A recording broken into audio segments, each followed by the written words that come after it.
এখন অন্তত মাহফিল করতে থানায় যাওয়া লাগে না। কি একটা ঘৃণ্য কালচার চালু ছিল, মাহফিল হবে থানায় যাও, ওখানে বুজুর্গরা বসে আছে,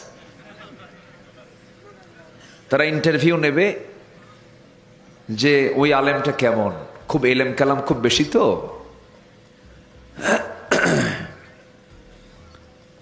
সম্মানিত ভাইয়েরা, এই 16 বছর দাড়ি, মাথায় টুপি, একটু লম্বা লম্বা জুব্বা, কাপড় চোপড়, একটু ইসলামী পোশাক পরা,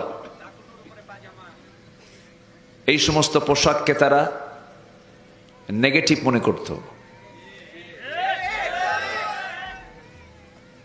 মুখে দাড়ি আছে এজন্য বিসিএস পরীক্ষায় ভাইভাতে আটকিয়ে দেওয়া হয়েছে। সেই প্রতিকূল পরিবেশ থেকে আমরা একটু হলেও স্বস্তির নিঃশ্বাস ফেলতে পারছি, তবে বিজয় কিন্তু আসেনি।